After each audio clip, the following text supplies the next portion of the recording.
ಆತ್ಮೀಯ ವಿದ್ಯಾರ್ಥಿಗಳೇ, ದ್ವಿತೀಯ PUC ಇತಿಹಾಸಕ್ಕೆ ಸಂಬಂಧಪಟ್ಟ ಹಾಗೆ ಮ್ಯಾಪ್ ವರ್ಕ್ ತುಂಬಾ ಇಂಪಾರ್ಟೆಂಟ್. ಕೆಲವೊಂದು ಟ್ರಿಕ್ಸ್ಗಳೊಂದಿಗೆ ಹೆಚ್ಚು ಎಕ್ಯುರೇಟ್ ಆಗಿ ಸ್ಥಳಗಳನ್ನು ಗುರುತಿಸುವುದಕ್ಕೆ ಹಾಗೂ ಸ್ಥಳಗಳ ಮಹತ್ವವನ್ನು ಬರೆಯೋದಕ್ಕೆ ನಾವು ಈ ವಿಡಿಯೋದಲ್ಲಿ ಕಲ್ತ್ಕೊಳ್ತಾ ಬರೋಣ. 20 ಪ್ಲೇಸ್ಗಳನ್ನು ನಾವು ಕಲ್ತ್ಕೋಬೇಕು.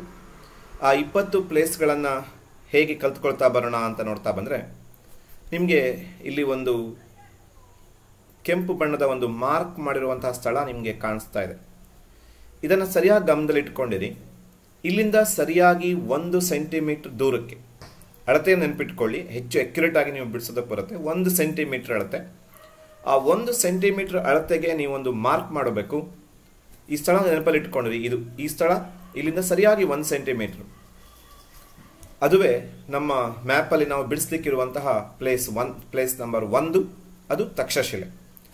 ಆಮೇಲೆ ನೋಡಿ, ಇಲ್ಲಿ ಆಲ್ಮೋಸ್ಟ್ ಆಲ್ ಇದು almost all same to same. ಇಲ್ಲಿ ಮಾರ್ಕ್ ಮಾಡೋದನ್ನು ಗಮನಿಸಿ. ಅಲ್ಲಿಂದ ಸುಮಾರು 1 ಸೆಂಟಿಮೀಟರ್ ದೂರಕ್ಕೆ ಇನ್ನೊಂದು ಮಾರ್ಕನ್ನು ಮಾಡ್ತೀವಿ. 2 ಪ್ಲೇಸ್ಗಳು ಆಗೋದು. ಮೊದಲು ನಾವು ಬಿಡಿಸಿದ್ದು ತಕ್ಷಶಿಲೆ, ಎರಡನೇದಾಗಿ ನಾವು ಬಿಡಿಸಿದ್ದು ಹರಪ್ಪ. ಅಲ್ಲಿಗೆ ಇದು 2 ಪ್ಲೇಸ್ಗಳನ್ನು ನೆನಪಿಟ್ಕೊಂಡು 1 ಸೆಂಟಿಮೀಟರ್ ಈ ಕಡೆಗೆ ನಾವು ಬಿಡಿಸ್ಕೊಂಡ್ಬಿಡ್ಬೇಕು. ತಕ್ಷಶಿಲೆ ಬಗ್ಗೆ ಏನು ಬರೀತೀರಿ? ಇವತ್ತಿನ ಪಾಕಿಸ್ತಾನದಲ್ಲಿದೆ. ಹರಪ್ಪ ಕೂಡ ಇವತ್ತಿನ ಪಾಕಿಸ್ತಾನದಲ್ಲಿದೆ. ಎರಡಕ್ಕೂ ಒಂದೇ ಲೈನು.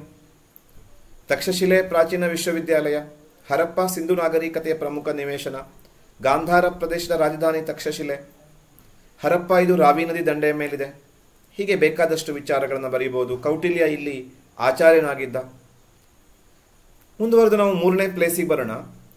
ನೋಡಿ, ಈ ಭಾಗ ಇದು ತುಂಬಾ ಇಂಪಾರ್ಟೆಂಟ್. ನೀವು ಇದು ಒಂದು ಟ್ರಿಕ್ಸ್ ನೆನಪಿಟ್ಕೊಂಡ್ರೆ 5-6 ಪ್ಲೇಸ್ ಚಕಾಚಕ್ ಬಿಡಿಸ್ಬಿಡ್ಬೋದು. ನೋಡಿ, ಇವೆರಡು ಪ್ಲೇಸ್ ಬಿಡಿಸೋದನ್ನ, ಇವೆರಡು ಪ್ಲೇಸ್ ನೆನಪಿಟ್ಕೊಳ್ಳಿ. ಇದು ಮತ್ತೆ ಈ ಭಾಗ, ಇವೆರಡನ್ನ ಸೇರಿಸುವಂತೆ ಒಂದು ಲೈಟಾಗಿ ಗೆರೆ ಎಳ್ಕೊಳ್ಳಿ. ಆಮೇಲೆ ಮಾಡಬೇಕಾಗಿರೋದು ಏನು ಅಂತಂದ್ರೆ, ಈ 2 ಪ್ಲೇಸ್ಗಳು ನೋಡಿ, ಈ 2 ಪ್ಲೇಸ್ಗಳನ್ನ ನೆನಪಿಟ್ಕೊಳ್ಳಿ. ಈ 2 ಪ್ಲೇಸ್ಗಳನ್ನ ನೆನಪಿಟ್ಕೊಂಡಿದೀವಿ. ಆ 4 ಪ್ಲೇಸ್ಗಳನ್ನ ಜೋಡಿಸುವಂತೆ ಒಂದು ಗೆರೆ ಎಳ್ಕೊಂಡ್ಬಿಟ್ರೆ ಆಯ್ತು. ಈ 4 ರೇಖೆಗಳು, 2 ರೇಖೆಗಳು ಸಂಧಿಸುವಂತಹ ಸ್ಥಳ ಇದೆ ನೋಡಿ. ಇದು ಈ ಭಾಗದಲ್ಲಿ ನಾವು ದೆಹಲಿಯನ್ನ ಬಿಡಿಸ್ಕೊಂಡ್ಬಿಟ್ರೆ ನಮಗೆ ಅತ್ಯಂತ ಅನುಕೂಲ ಆಗತ್ತೆ. ಆಮೇಲೆ ಈ ಸ್ಥಳ ಮತ್ತೆ ಇದನ್ನ ಸೇರಿಸಿ ನಾವು ಒಂದು ಗೆರೆ ಎಳ್ಕೊಂಡ್ಬಿಡ್ಬೇಕು. ನೋಡಿ, ಈ ಭಾಗ ನಿಮಗೆ ಈಸಿಯಾಗಿ ಐಡೆಂಟಿಫೈ ಆಗಲಿ ಅಂತ ಹೇಳಿ ಇದನ್ನ ಒಂದು ಗೆರೆ ಎಳ್ಕೊಂಡ್ಬಿಡ್ಬೇಕು. ಈ ಥರ ಈ ಗೆರೆ ಎಳ್ಕೊಂಡ್ಬಿಟ್ರೆ ನಿಮಗೆ 3 ಪ್ಲೇಸ್ ಸಿಗತ್ತೆ.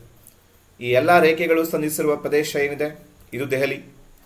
ಆಮೇಲೆ ನಾವು ಇಲ್ಲೇನು ಜಾಗ ಮಾಡ್ಕೊಂಡಿದ್ವಿ ಮಾರ್ಕ್ ಮಾಡೋದಕ್ಕೆ, ಅದು ಜಲಿಯನ್ ವಾಲಾ ಬಾಗ್. ಇದರ ಮಧ್ಯದಲ್ಲಿ ನಾವು ಇನ್ನೊಂದು ಪ್ಲೇಸ್ ಬಿಡಿಸ್ಲಿಕ್ಕಿದ್ದೀವಿ, ಅದು ಪಾಣಿಪತ್. ಅಲ್ಲಿಗೆ ನೋಡಿ, ಒಂದು ನಾವು ಈ ಥರ ಗೆರೆ ಎಳ್ಕೊಂಡಾಗ 3 ಪ್ಲೇಸ್ಗಳು ಪಟ್ನೆ ಸಿಕ್ಬಿಟ್ಟು. ದೆಹಲಿ ನಮ್ಮ ದೇಶದ ರಾಜಧಾನಿ, ದೆಹಲಿ ಸುಲ್ತಾನರ ರಾಜಧಾನಿ, ಯಮುನಾ ನದಿ ದಂಡೆಯ ಮೇಲಿದೆ. ದೆಹಲಿಯಲ್ಲಿ ಕೆಂಪುಕೋಟೆ ಇದೆ. ಪಾಣಿಪತ್ ಯುದ್ಧ ಭೂಮಿ, 3 ಪಾಣಿಪತ್ ಕದನ ನಡೆಯುತ್ತೆ. ಹರಿಯಾಣ ರಾಜ್ಯದಲ್ಲಿದೆ. ಜಲಿಯನ್ ವಾಲಾ ಬಾಗ್ ಪಂಜಾಬಲ್ಲಿದೆ, ಅಮೃತ್ಸರದಲ್ಲಿದೆ. 1919 ಜಲಿಯನ್ ವಾಲಾ ಬಾಗ್ ದುರಂತ ನಡೆಯುತ್ತೆ. ಆಮೇಲೆ ನೋಡಿ, ಈ ಪ್ಲೇಸ್ನ ನಾವು ಒಂಚೂರು ಉದ್ದಕ್ಕೆ ಕೇಳ್ಕೊಂಡಿದ್ದೀವಿ. ಇದರ ಕೊನೆಯಲ್ಲಿ ನಾವು ಇನ್ನೊಂದು ಪ್ಲೇಸನ್ನು ಗುರುತಿಸ್ಲಿಕ್ಕೆ ಆಗಲಿ ಅನ್ನೋ ಉದ್ದೇಶನೇ ಉದ್ದಕ್ಕೆ ಕೇಳ್ಕೊಂಡಿದ್ದು. ಅದೇನು ಅಂತ ಕೇಳಿದ್ರೆ ಆಗ್ರಾ. ಅಲ್ಲಿಗೆ ನೋಡಿ, ಇದು ಒಂದು ಗೆರೆಯಲ್ಲಿ, ಇದು ಒಂದು ಲೈನಲ್ಲಿ ನಾವು 4 ಪ್ಲೇಸನ್ನು ಗುರುತಿಸ್ಕೊಂಡಿದ್ದೀವಿ. ಆಗ್ರಾ ಕೂಡ ಯಮುನಾ ನದಿ ದಂಡೆಯ ಮೇಲಿದೆ. ದೆಹಲಿ ಕೂಡ ಯಮುನಾ ನದಿ ದಂಡೆಯ ಮೇಲಿದೆ. ಆಗ್ರಾ ಇದು ಮೊಘಲರ ರಾಜಧಾನಿ ಆಗಿತ್ತು. ತಾಜ್ ಮಹಲ್ ಇದೆ. ಹೀಗೆಲ್ಲ ಬರೀಬಹುದು. ಇನ್ನು ಮತ್ತೊಂದು ಪ್ಲೇಸ್ ಕೂಡ ನಾವು ಬರ್ಕೊಳ್ಳಿಕ್ಕೆ ಸಹ ಇದೆ. ದೆಹಲಿ, ಆಗ್ರಾ ಹಾಗೂ ಇಲ್ಲೊಂದು ಪ್ಲೇಸ್ ಬಿಡಿಸ್ಕೋಬೇಕು. ಅದು ನಮಗೆ ಒಂದು ತ್ರಿಕೋನಾಕೃತಿಯಲ್ಲಿ ಆಗತ್ತೆ. ಈ 3 ಸೇರಿಸಿದ್ರೆ ಒಂದು ತ್ರಿಕೋನ ರೀತಿ ರಚನೆ ಆಗತ್ತೆ. ನೋಡಿ, ಗಮನಿಸಿ. ಇದು ಮೀರತ್. ನಾವೀಗೇನು ಹೇಳ್ಕೊಂಡಿದ್ದೀವಿ ಅದು ಮೀರತ್ ಉತ್ತರ ಪ್ರದೇಶದಲ್ಲಿದೆ. ಮೀರತ್ನಲ್ಲಿ ಪ್ರಥಮ ಸ್ವಾತಂತ್ರ್ಯ ಸಂಗ್ರಾಮ ನಡೆದಂತಹ ಒಂದು ಸ್ಥಳ. ಮಾರೋ ಫಿರಂಗಿಕೋ ಅನ್ನುವ ಘೋಷಣೆಯೊಂದಿಗೆ ಬ್ರಿಟಿಷರು ಅಲ್ಲಿನ ಜೈಲುಗಳನ್ನು ಧ್ವಂಸಗೊಳಿಸ್ತಾರೆ. ಎನ್ಫೀಲ್ಡ್ ಬಂದೂಕನ್ನು ಬಳಸೋದಕ್ಕೆ ವಿರೋಧಿಸ್ತಾರೆ. ಅಲ್ಲಿಗೆ ನಾವು ಈ ಒಂದು ಲೈನು ಹಾಗೂ ಅದರೊಟ್ಟಿಗೆ ಇನ್ನೊಂದು ಪ್ಲೇಸ್ಗಳು, ಒಟ್ಟಿಗೆ 5 ಪ್ಲೇಸ್ಗಳನ್ನು ಗುರುತಿಸೋದಕ್ಕೆ ಈ ಒಂದು ಟ್ರಿಕ್ಸ್ ನಮಗೆ ಸಹಾಯ ಮಾಡಿದೆ. ಇನ್ನು ನೆಕ್ಸ್ಟ್ ಪ್ಲೇಸ್ ಬಿಡಿಸ್ಕೊಳ್ಳೋದಕ್ಕೆ ನೋಡಿ, ಈ ಭಾಗ. ಬಹುಶಃ ಈ ಭಾಗ ನಿಮ್ಗೆಲ್ಲರಿಗೂ ಈಸಿಯಾಗಿ ಐಡೆಂಟಿಫೈ ಆಗುತ್ತೆ. ಇಲ್ಲಿಂದ ನಾವು ಏನು ಮಾಡಬೇಕು, ಒಂದು 2 ಸೆಂಟಿಮೀಟ್ರಿಗೆ ಒಂದು ಗೆರೆ ಎಳ್ಕೋಬೇಕು. ನೋಡಿ, ಈ ಭಾಗ ಇಲ್ಲಿ ಏನೊಂಥರ ಥರ ಇದೆ ಅಲ್ವಾ, ಈ ಥರ. ಇಲ್ಲಿಂದ ನಾವು 2 ಸೆಂಟಿಮೀಟರ್ ಎಳ್ಕೊಂಡ್ರೆ ಆ 2 ಸೆಂಟಿಮೀಟರ್ಗೆ ಸರಿಯಾಗಿ ಇನ್ನೊಂದು ಪ್ಲೇಸನ್ನು ಬಿಡಿಸ್ಬೇಕು. ಅದು ಯಾವುದು ಅಂತ ಕೇಳಿದ್ರೆ ಪಾಟಲಿಪುತ್ರ. ಪಾಟಲಿಪುತ್ರ ಬಿಹಾರಲ್ಲಿದೆ. ಪಾಟ್ನಾ ಅಂತ ಕರಿತೀವಿ. ಮೌರ್ಯರ ರಾಜಧಾನಿ ಆಗಿತ್ತು, ಗುಪ್ತರ ರಾಜಧಾನಿ ಆಗಿತ್ತು ಪಾಟಲಿಪುತ್ರ. ಇನ್ನು ನೆಕ್ಸ್ಟ್ ಪ್ಲೇಸ್ ನೋಡಿ, ಈ ಪ್ಲೇಸನ್ನು ನೆನಪಲ್ಲಿ ಇಟ್ಕೊಂಡಿರಿ, ನಿಮ್ಗೆ ಐಡೆಂಟಿಫೈ ಆಗುತ್ತೆ. ಇಲ್ಲಿ ನಾವು ಇನ್ನೊಂದು ಪ್ಲೇಸ್ ಬಿಡಿಸ್ತೀವಿ, ಅದು ಕಲ್ಕತ್ತಾ. ಕಲ್ಕತ್ತಾ ಪಶ್ಚಿಮ ಬಂಗಾಳದ ರಾಜಧಾನಿ. ಬ್ರಿಟಿಷರ ಮೊದಲ ರಾಜಧಾನಿಯಾಗಿತ್ತು. ಆಮೇಲೆ ಕಲ್ಕತ್ತಾದಲ್ಲಿ ಬ್ರಹ್ಮ ಸಮಾಜ ಸ್ಥಾಪನೆ ಆಗತ್ತೆ. ಕಲ್ಕತ್ತಾ ಸಮೀಪ ಬೇಲೂರು ಮಠದಲ್ಲಿ ವಿವೇಕಾನಂದರು ರಾಮಕೃಷ್ಣ ಮಿಷನ್ ಅನ್ನು ಸ್ಥಾಪಿಸ್ತಾರೆ. ಹೀಗೆ ಸಾಕಷ್ಟು ವಿಚಾರಗಳನ್ನು ಬರೀಬಹುದು. ಮುಂದಿನ ನಾವು ಒಂದು ಪ್ಲೇಸ್ ಬಿಡಿಸ್ಕೊಳ್ಳಿಕ್ಕಿದ್ದೀವಿ ನೋಡಿ. ಇದು ಬಹಳ ಅನುಕೂಲ ನೋಡಿ. ಈ ತರ ಗುಜರಾತಿನ ಏನು ಭಾಗ ಇದೆ, ಈ ಭಾಗವನ್ನ ನೇರವಾಗಿ ನಾವು ಒಂದು ಗೆರೆ ಹೇಳ್ಕೊಂಡಿದ್ದೀವಿ. ಇವೆರಡೂ ಸೇರುವಂತ ಜಾಗ ನೋಡಿ. ಈ ಭಾಗದಲ್ಲಿ ನಾವು ದಂಡಿಯನ್ನು ಗುರುತಿಸಬೇಕು. ದಂಡಿ ಗುಜರಾತ್ನಲ್ಲಿದೆ. ಗಾಂಧೀಜಿಯವರು ಸಬರಮತಿಯಿಂದ ಉಪ್ಪಿನ ಸತ್ಯಾಗ್ರಹವನ್ನು ಆರಂಭಿಸಿ ದಂಡಿಯಲ್ಲಿ ತಮ್ಮ ಉಪ್ಪಿನ ಸತ್ಯಾಗ್ರಹವನ್ನು ಅಲ್ಲಿ ಉಪ್ಪನ್ನು ತಯಾರಿಸುವುದರೊಂದಿಗೆ ಮುಕ್ತಾಯಗೊಳಿಸ್ತಾರೆ. ದಂಡಿ ಮಾರ್ಚ್ ಅಂತಾನೆ ಅದನ್ನು ಕರೀತಾರೆ. ಅಲ್ಲಿಗೆ ದಂಡಿಯ ಬಗ್ಗೆ ನಾವು ಬರಲಿಕ್ಕಾಗತ್ತೆ. ಇನ್ನು ದಂಡಿಯಿಂದ 1 ಸೆಂಟಿಮೀಟರ್ ಕೆಳಗಡೆ, ಕರೆಕ್ಟಾಗಿ 1 ಸೆಂಟಿಮೀಟರ್ ಕೆಳಗಡೆ ಇನ್ನೊಂದು ಮಾರ್ಕ್ ಮಾಡ್ಕೋತೀವಿ. ಆಗ ನಮಗೆ ಮುಂಬೈ ಸಿಗತ್ತೆ. ಮುಂಬೈ INC ಅಧಿವೇಶನ ನಡೆದಂತಹ ಸ್ಥಳ. ಇದು ಬ್ರಿಟಿಷರ ಒಂದು ವಸಾಹತುವಾಗಿತ್ತು. ಮುಂಬೈನಲ್ಲಿ ಇದು ಮಹಾರಾಷ್ಟ್ರದಲ್ಲಿದೆ. ಮಹಾರಾಷ್ಟ್ರದ ರಾಜಧಾನಿ ಮುಂಬೈ. ಹೀಗೆ ಸಾಕಷ್ಟು ವಿಚಾರಗಳನ್ನು ನಾವು ಬರೀಬಹುದು. ಆರ್ಯ ಸಮಾಜವನ್ನು ಮುಂಬೈಯಲ್ಲಿ ಸ್ಥಾಪಿಸ್ತಾರೆ ದಯಾನಂದ ಸರಸ್ವತಿ ಅವರು. ಹೀಗೆ ಆಮೇಲೆ ನೆಕ್ಸ್ಟ್ ನೋಡಿ, ಈ ದಂಡಿ ಮತ್ತೆ ಮುಂಬೈನ ಮಧ್ಯ ಭಾಗದಲ್ಲಿ ಒಂದು ರೇಖೆ ಎಳ್ಕೋಬೇಕು. ಅದು ನಾವು ಆಗಲೇ ಎಳ್ಕೊಂಡಿದ್ವಲ್ಲ, ಆ ರೇಖೆಯನ್ನ ಕೂಡಬೇಕು.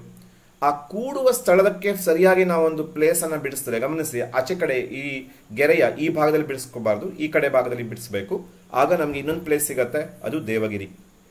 ದೇವಗಿರಿ ಮಹಾರಾಷ್ಟ್ರದಲ್ಲಿದೆ. ಮೊಹಮ್ಮದ್ ಬಿನ್ ತೊಗಲಕ್ ರಾಜಧಾನಿಯನ್ನು ದೆಹಲಿಯಿಂದ ದೇವಗಿರಿಗೆ ಬದಲಾಯಿಸ್ತಾನೆ. ಅಲಾವುದ್ದೀನ್ ಖಿಲ್ಜಿ ದೇವಗಿರಿಯ ಮೇಲೆ ದಾಳಿ ಮಾಡಿದ್ದ. ಇವೆಲ್ಲವನ್ನ ನಾವು ನೋಡ್ತೀವಿ. ಆಮೇಲೆ ನೋಡಿ, ಈ ಭಾಗವನ್ನ ಗಮನದಲ್ಲಿ ಇಟ್ಕೊಂಡಿರಿ. ಈ ಭಾಗದಲ್ಲಿ ನಾವು ಇನ್ನೊಂದು ಪ್ಲೇಸ್ ಬಿಡಿಸ್ಕೊಳ್ಳಿಕ್ಕಿದ್ದೀವಿ. ಅದು ಕಂಚಿ ಅಥವಾ ಕಾಂಚಿ. ಕಾಂಚಿ ಪಲ್ಲವರ ರಾಜಧಾನಿ, ತಮಿಳುನಾಡಲ್ಲಿದೆ. ಪ್ರಾಚೀನ ವಿಶ್ವವಿದ್ಯಾಲಯ. ಕಂಚಿಯಲ್ಲಿ ಅನೇಕ ದೇವಾಲಯಗಳಿದ್ದಾವೆ. ಕಂಚಿಯ ಕಾಮಾಕ್ಷಿ ದೇವಾಲಯ ಬಹಳ ಪ್ರಸಿದ್ಧ. ಇನ್ನು ಮತ್ತೊಂದು ಪ್ಲೇಸ್ ನೋಡಿ, ಗಮನಿಸಿ. ಈ ತರ ಭಾರತದ ನಕ್ಷೆಯಲ್ಲಿ ನೋಡಿ, ಈ ತರ ಹೀಗೊಂದು ಭಾಗ ಇದೆ. ಆಮೇಲೆ ಎರಡನೇ ಭಾಗ ಇದೆ. ಈ ತರ ಎರಡನೇ ಭಾಗ ಒಂಥರ ಹಾವಿನ ಮರಿ ತರ ಇದೆ. ಈ ಭಾಗದ ಎರಡನೇ ಕೋನದಲ್ಲಿ ನಾವು ಇನ್ನೊಂದು ಪ್ಲೇಸ್ ಅನ್ನ ಬಿಡಿಸ್ಕೊಳ್ಳಿಕ್ಕಿದ್ದೀವಿ. ಅದುವೇ ಪಾಂಡಿಚೇರಿ.